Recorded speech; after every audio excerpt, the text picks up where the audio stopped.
Hello, everyone, and welcome to another episode of Autism Stories. I'm your host, Doug Bletcher, the founder of Autism Personal Coach.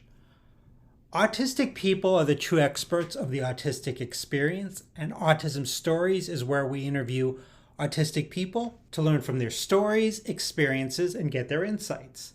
If you would like to be notified about each week's episode of Autism Stories, we suggest you subscribe on your favorite podcast listening platform. We would also appreciate it if you could give us a positive rating and review, as it will help others to learn about autism stories.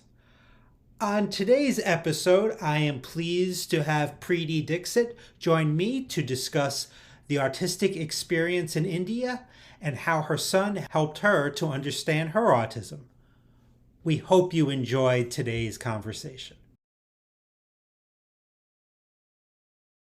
Preeti, thanks so much for joining me today. Thank you for having me, Doug. Absolutely. Been looking forward to this conversation, and I wanted to start our conversation off by learning, where does your story in the autistic community begin? Okay, so my story began a long time back, about 15 years ago, when my son was diagnosed with autism. And at that point of time, I had no idea what autism was. There was no awareness about autism in India. And the only thing that I knew was it was a developmental disorder, is what we were told. And so my son would need these therapies to, thrive. And so we were rushed into therapies. We started behavioral therapy, which is like the norm here in India, and occupational therapy and speech therapy, because my son was non speaking at that point of time. He was 4 years old.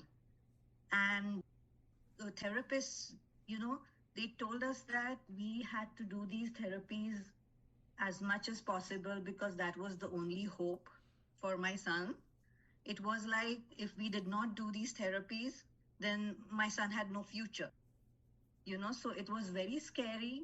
We had no idea what was going on. And it was like, now that you have this autism diagnosis, it's like your life is, destroyed.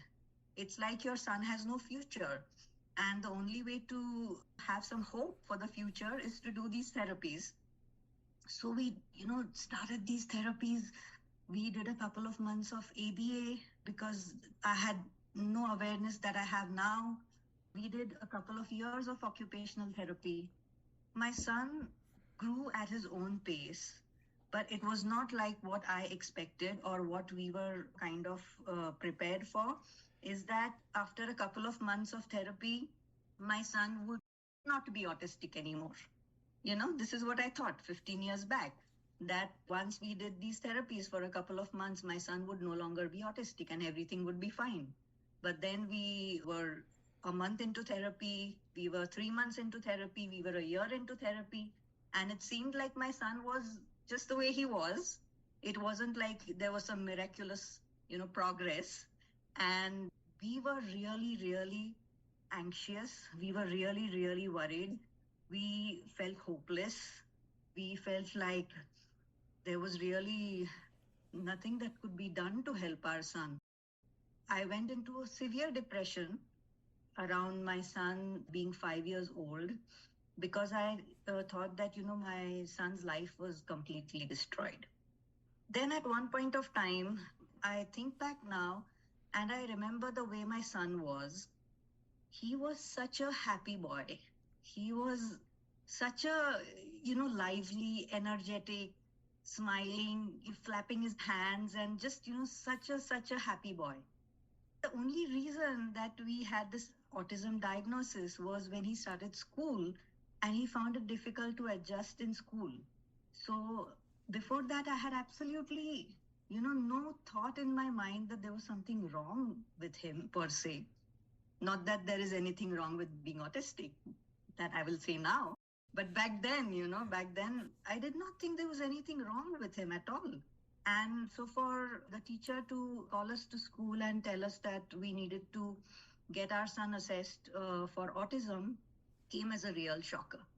And these therapies, I feel, instead of helping, actually ended up really, really hurting him and me and my husband in the process, because it set us up for failure, literally. The kind of expectations that were put on us, put on my son by the therapist, were now I realize not right, you know. But after a year of therapy, I went into depression and I did a lot of thinking. I re-evaluated a lot of things. I introspected a lot, and I wondered what I was doing taking my son to these therapies where he was no longer the little boy he was, where he was happy. He was so withdrawn. He was, so subdued. He was anxious. And I did not want that for him anymore. It's like I forgot that my son was a child. I forgot that he was a child who just needed to enjoy his childhood. I had turned him into this project, like I keep saying, I keep telling parents who come to me now that please do not turn your children into projects to be worked on, because that is literally what happened. And so I said, forget all this. I'm just going to take a break from everything and I'm going to enjoy just being with my son, the way I used to before. That is when I would say, really, we started our autism journey truly, you know, because then I read up about autism. And as my son grew older, I found so many similarities between him and me. And, we used to joke around, my husband and me. And my husband would tell me, he's so much like you, or you're so much like him. And I was like, yeah, I know. It looks like, I am autistic myself. But it was all in a very joking kind of way. I never thought about it seriously. And one of the reasons I realized that I never thought there was anything wrong with my son is because I am autistic, as I came to know last year. So it's like come a full circle now. And I find it so funny now that all this while I'm like, there's nothing wrong with my son. There's nothing wrong with my son. He's just like me. And obviously, there's nothing wrong with me. So what's this, autism diagnosis, and what's this, needing therapies and needing to be treated and all this stuff instead of just being. So last year I finally got myself assessed, and my son had a big role to play in that. And here I am after 15 years, very much, happy about being diagnosed as autistic myself. Very, very in contrast to the time when my son was diagnosed. That was like all tragic tears kind of stuff. And now I'm like, when I got my diagnosis, I was like jumping for joy. And I was like, yes, I want to speak. Yeah.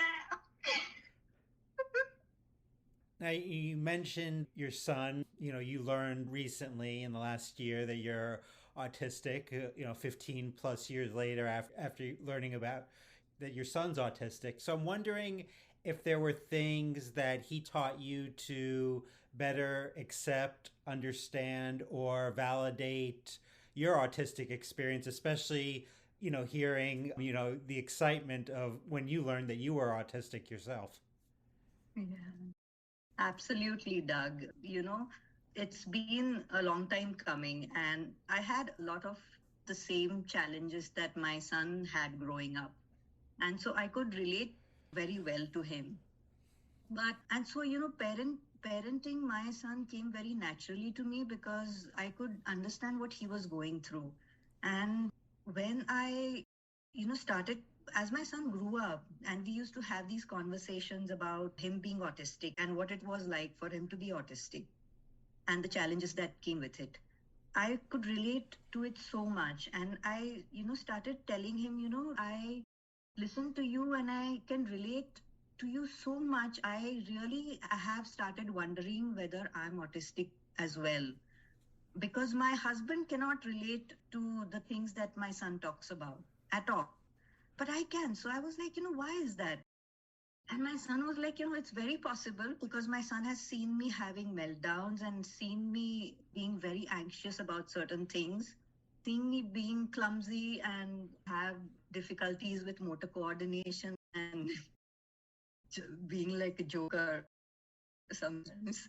And so you should really get yourself assessed. He's like, you should really do it, because why do you want to keep wondering? And he's like, once you find out that you're autistic, it's going to be so much better. So I gathered the courage to, because in India, there is still a lot of stigma when it comes to any kind of mental health issue. But my story, Doug, is that I have been diagnosed with anxiety a long time back when I was a teenager, and I of depression in between. So, with all these diagnoses that I was carrying with me, I was like, it's really high time that I get the right diagnosis instead of, all these, I'm like collecting them like awards, literally. So, I deserve to get the right diagnosis. So, I went ahead and then, of course, I passed. Like, I like to say that I passed with flying colors. You mentioned, present day, there's still a lot of stigma in India. I'm curious, Yeah. because I love learning about and wanted to learn more about the autistic experience in different cultures and in different countries. So, what type of resources are out there for autistic people themselves once they learn about their autism, or for parents to support their autistic child? There are hardly any resources for autistic adults, but an autistic child, once he or she is diagnosed with autism, usually undergoes all these therapies. And they may or may not attend a school which has some kind of support available. A lot of them end up going to a special school or homeschooling their kids, which is what happened with my son as well. Really, the focus is more on fixing the child than anything else. It's still more about, okay, the child is autistic and we need to fix whatever issues the child has. It's not so much focused on providing support or accommodations to the child. And it is still considered a childhood condition. So there is still not awareness in India that there can be adults who are autistic. You know, my son was one of the first of, I think, his generation to be diagnosed as a child. Before that, there was really not much of diagnosis happening at all. So it's now with my son, who's now 20 years old.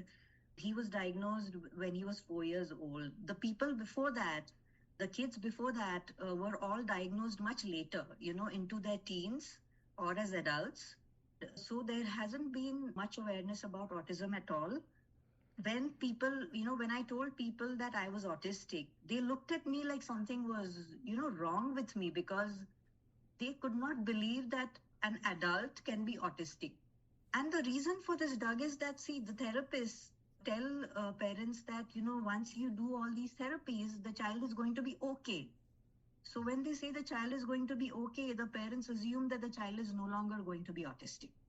To see that there are adults with autism roaming around, it comes as a shock, but it's changing slowly. It's changing slowly because, now, like I told you about my care for autism, we gathered a couple of autistics and we have been interacting with parents and asking parents questions. And so now, this is what I want to do. I want to let people know that there are autistic adults among you and that we are roaming around. We're not non existent. Now, you mentioned things are changing slowly. I know you and your son Rohan are trying to accelerate the speed of those things by founding Care for Autism, which is an organization in India led by autistics. What's the mission of Care for Autism?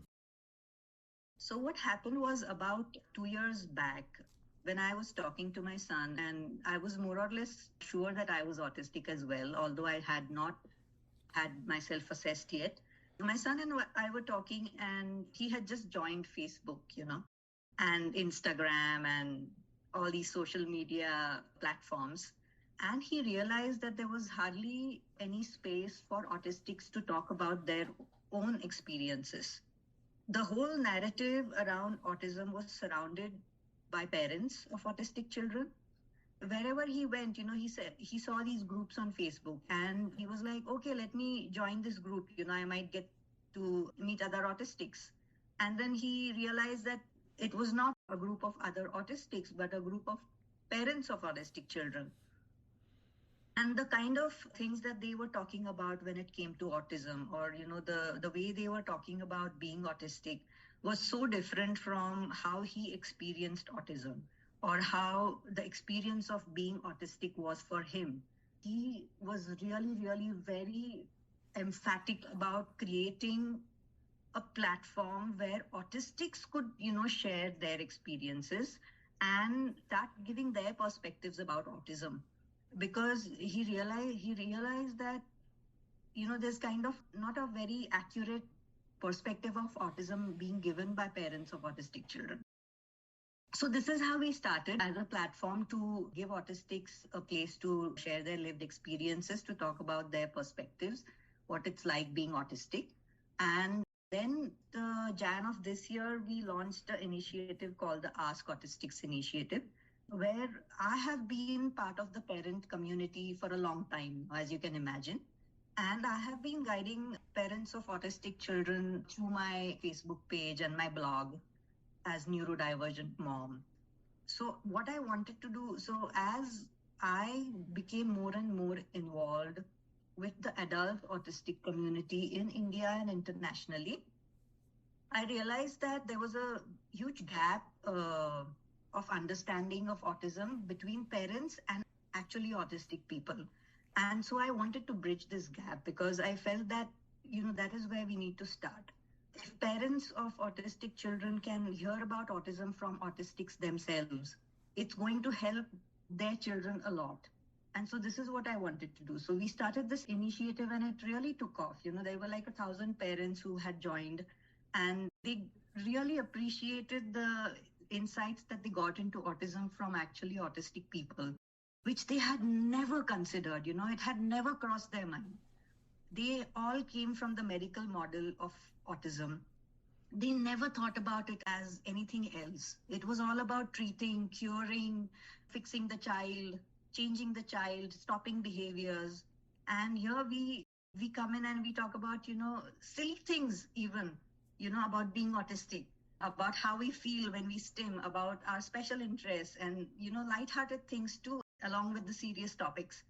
And I really feel, this has made a difference. And I hope that these 1,000 parents go out there and, share whatever insights they have got into autism with others, and it spreads. So, yeah, so what we are trying to do really is to get the autistic voice out there, the lived experiences of autistics to people, especially to parents who are going to be raising kids and would really benefit from this perspective. Now, there are a lot of blogs out there. I've talked with a lot of people here on Autism Stories that have written blogs, but I really like the blog for Care for Autism, as you have multiple members of your team contribute to each blog post and share their lived experiences. Why was it important to structure the blog in this format? What happened was, when I started blogging as an autistic myself, a lot of people questioned my perspective. They did not really believe what I was trying to say. And so I realized that it's not just one voice that's going to make a difference. It's going to have to be many voices. And it's when a number of people are saying the same thing, about stimming, about special interests, that the message is going to get across. So I decided, instead of one person writing a blog, even on my website, because of this Ask Autistic initiative, where we have been taking in questions. And these are questions which parents commonly ask and, are concerned about. So let me just compile all these answers that all of us have been giving and just put it up there on the blog. Here you have not just one autistic saying something, but you have 10, autistics saying something or the same thing. And that makes a difference. Then parents start thinking, then they are like, okay, it's not just one person, it's more than one person saying the same thing. So there must be something to it. And so that is why, I felt it would create more impact this way. It's tougher to invalidate 10 people than one person. Absolutely. Absolutely. As autistics, there are many ways that we might not feel supported by our parents growing up. And the care team wrote a recent blog that I thought was very insightful on this subject. I'm wondering for you, were there some things your parents did that allowed you to feel maybe supported or grateful for? Yeah, absolutely. I was one of the lucky ones, I feel, because when I talk to other autistics and hear about their childhood experiences, I feel really bad about it. I now, in retrospect, realize that I have had a pretty supportive childhood. I'm really grateful for a lot of things that my parents did. Knowingly, unknowingly, their parenting style was something that was very conducive for me growing up. They were very supporting in the sense that they did not compare me to other children at all. I see a lot of parents doing this, comparing their children to other children, even with neurotypical kids, and even more so with kids who are neurodivergent because they're trying to meet these developmental milestones and stuff. So my parents never compared me to other kids. They were very encouraging about me being myself. I was never made to feel like, I needed to be somebody else to be loved and accepted. They always encouraged my independent thoughts. And even though I was kind of like a troublemaker, because I kept questioning everything, I was like, why is this like this? Why is this supposed to be like this? Why can't this be like that? They could have very easily lost patience with me and just told me to shut up and listen. But they did not do that. They were very, very supportive about all these questions that I had, which I had numerous. I had numerous questions. Oh my God. And they never once, made me feel like I couldn't come to them and ask them these questions. Because for everything that I did, and I see this with my son as well, and I know that a lot of autistics are like this after talking to them, that they need reasons for doing things. It doesn't work for us if our parents, which traditionally a parent would tell a child, please do this, and the child is supposed to obey. Well, obey is a word that's not in my dictionary or my son's dictionary. So we have to be told, why we are supposed to do something, not just because our parents are telling us to do it. So that was a big, big thing for me, that really helped me because I naturally raised my son the same way. I was never impatient with him when he asked me 100 questions about, why things are the way they are, why he's supposed to do the things he's supposed to do. And we would have very rational conversations around these topics. So I think that is really something I'm very, very grateful for, for my parents to have the patience to sit down and explain things to me. I can imagine, in their busy lives for them to take the time out, really, I really appreciate it. Well, obey is not in my vocabulary either, so I definitely relate to that. I would ask my parents why a lot and other adults, and my parents would roll their eyes, but then they would try to explain when they knew the answers themselves. Sometimes they didn't. Um, so Yes, yeah. yes. So Preeti, beyond this interview, how can our listeners learn and connect with you? They can, connect with me on Twitter at Divergent Mom, or they can connect with me on Instagram, again at Divergent Mom, or at Care for Autism Community. Yeah. Well, I've been following you for a little while on social media and really enjoyed that and even enjoyed this conversation more. So thanks so much for talking with me today. Thank you so much, Doug. It was a pleasure. Thanks so much to Preeti for the conversation. To learn more about Preeti and Care for Autism, please check out the link in the podcast description of this episode. At Autism Personal Coach, our clients are the experts, our coaches are the guides. The majority of supports for autistics are not helpful. They try to fix us, not support us. That's why so many are confused when we say our clients are the experts. Our clients are the experts for what has worked for them and about the things that they need and want in their lives. Our coaches first listen to our clients, and then we ask questions, offer resources, and strategize with our clients so they can get what they need to thrive. Would you want a guide in your life like Obi-Wan or Mr. Miyagi to coach you to get the things you desire? If so, then visit autismpersonalcoach.com for more information. I hope you enjoyed this episode of Autism Stories, and if you did, if you could tell a friend, foe, or anyone you know about it so they could have the same enjoyable and educational experience as you when listening to Autism Stories, it would be very much appreciated. Until next time, I'm Doug Bletcher of Autism Personal Coach.